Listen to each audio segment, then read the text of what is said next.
ஆண்டவராகிய இயேசு கிறிஸ்துவின் இனிய நாமம் மகிமைப்படுவதாக. இந்த இயேசு எப்படிப்பட்டவர் நிகழ்ச்சிக்கு உங்களை அன்புடன் வரவேற்கிறேன். இந்த நாளிலும் நாம் ஒரு வேத வசனத்தை தியானிக்க போகிறோம். சங்கீதம் 37 அதிகாரம் 24 வசனம். அவன் விழுந்தாலும் தள்ளுண்டு போவதில்லை, கர்த்தர் தமது கையினால் அவனை தாங்குகிறார். அவன் விழுந்தாலும் அவன் தள்ளுண்டு போவதில்லை என்று இந்த இடத்துல நாம் பார்க்கிறோம். இரண்டாவதாக, கர்த்தர் அவனை தமது கையினாலே தாங்குகிறார் என்பதை நாம் இந்த இடத்துல பார்க்கிறோம். எனக்கு அன்பானவர்களே, இந்த இடத்துல விழுந்தாலும் அப்படிங்கிற இந்த வார்த்தையை நாம் சற்று கவனிப்போமானால், விழுந்து போகிறது என்பது ஒரு பாவத்திலே விழுந்து போகிற காரியம், அல்லது ஒரு இச்சையிலே விழுந்து போகிற ஒரு காரியம். கொலை, கொள்ளை, திருட்டு, விபச்சாரம், வேசித்தனம், இப்படி இந்த உலகத்திலே கொடூரமாக காணப்படுகிற இப்படிப்பட்ட காரியங்கள், மது அருந்துதல், போதைப் பொருட்களை உபயோகப்படுத்துதல், இப்படி ஏதோ ஒரு காரியத்துல, ஏதோ ஒரு பாவத்துல இந்த உலகத்தின் காரியங்களில் விழுந்து போவதை விழுந்தாலும் என்று சொல்லுகிறார். ஆனால் அப்படி செய்து கொண்டிருக்கிற, இந்த உலகத்திலே வாழ்ந்து கொண்டிருக்கிற, நித்தமும் பாவத்தையே செய்து கொண்டிருக்கிற ஒருவன் விழுந்தால் அவனை தூக்கி விடுகிற ஒரு நல்ல இயேசுவாய் நாம் காணப்பட்டாலும், தேவன் விரும்புகிற அந்த ஒருவன் யார் என்று நாம் சற்று கவனிப்போமானால், சங்கீதம் 37 அதிகாரம் 23 வசனம் சொல்லுகிறது, நல்ல மனுஷனுடைய நடைகள் கர்த்தரால் உறுதிப்படும், அவனுடைய வழியின் மேல் அவர் பிரியமாயிருக்கிறார். அவன் விழுந்தாலும் தள்ளுண்டு போவதில்லை, கர்த்தர் தமது கையினால் அவனை தாங்குகிறார். அடுத்த வசனம் சொல்லுகிறது, நான் இளைஞனாயிருந்தேன், முதிர் வயதுள்ளவனும் ஆனேன், ஆனாலும் நீதிமான் கைவிடப்பட்டதையும் அவன் சந்ததி அப்பத்துக்கு இறந்து திரிகிறதையும் நான் காணவில்லை. அவன் நித்தம் இறங்கி கடன் கொடுக்கிறான், அவன் சந்ததி ஆசீர்வதிக்கப்படும்.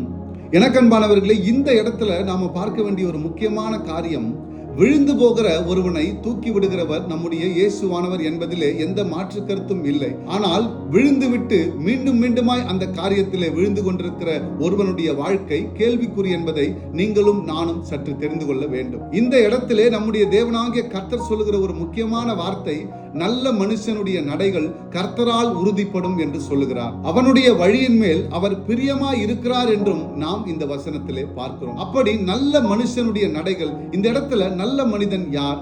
தேவனுடைய கற்பனைகளையும் கட்டளைகளையும் கை கொண்டு, அவருடைய உடன்படிக்கை பற்றி கொண்டு, அவருடைய நாமத்தை மகிமைப்படுத்துகிற, ஏழையானவர்களுக்கு இறங்கி கொடுக்கிற, இதோ விடுவிக்க முடியாதவனை விடுவிக்கிற, தன்னிடத்திலே வந்து கேட்கும் போது இறங்கி கொடுக்கிற, அப்படிப்பட்ட காரியங்களை செய்கிறவர்களே தேவனுக்கு பிரியமானவர்களாய் காணப்படுகிறார்கள். அப்படிப்பட்ட நல்ல மனுஷனுடைய நடைகள் கர்த்தரால் உறுதிப்படும் என்று இந்த இடத்துல நாம் பார்க்கிறோம். இரண்டாவதாக சொல்லுகிற ஒரு காரியம், அவனுடைய வழிகளில் அவர் பிரியமாயிருக்கிறார் என்றும் நாம் இந்த இடத்துல பார்க்கிறோம்.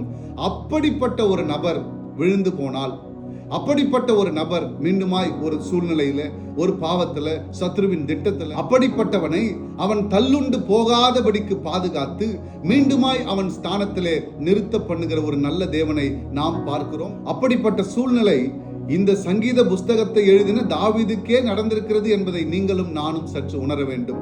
பத்சேபாளிடத்திலே அவர் செய்த அக்கிரம காரியங்களை, அந்த பத்சேபாளுக்காக இந்த பத்சேபாளுடைய கணவனை கொன்று போட்ட காரியங்கள், இப்படி தாவீதுக்கும் அப்படிப்பட்ட ஒரு சூழ்நிலை ஏற்பட்டது. ஆனாலும் தேவனிடத்தில் தாவீது தன்னுடைய பாவங்களை அறிக்கை பண்ணி அதை விட்டுவிட்டான். தேவன் அவனை மன்னித்தார். பின்பு நம்முடைய தேவனாகிய கர்த்தர் தாவீதினுடைய தண்டை பின்தொடரச் செய்தார்.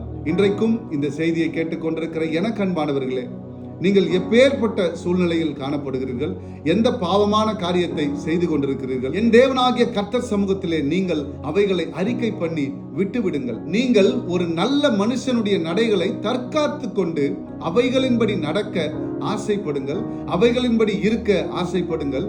அப்படிப்பட்ட உங்களுடைய வாழ்க்கையில் நீங்கள் விழுந்து போனாலும் நீங்கள் தள்ளுண்டு போவதில்லை. அவர் உங்கள் வழியின் மேல் பிரியமாயிருக்கிறதுனால அவர் மீண்டுமாய் உங்களை நிலைப்படுத்துவார், ஸ்திரப்படுத்துவார்.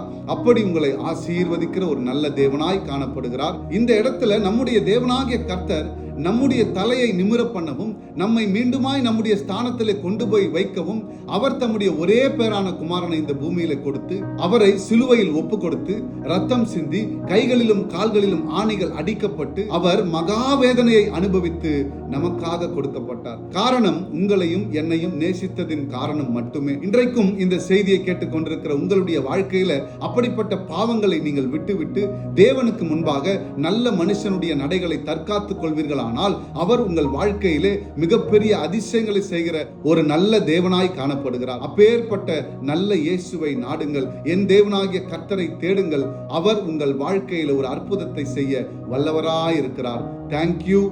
God bless you.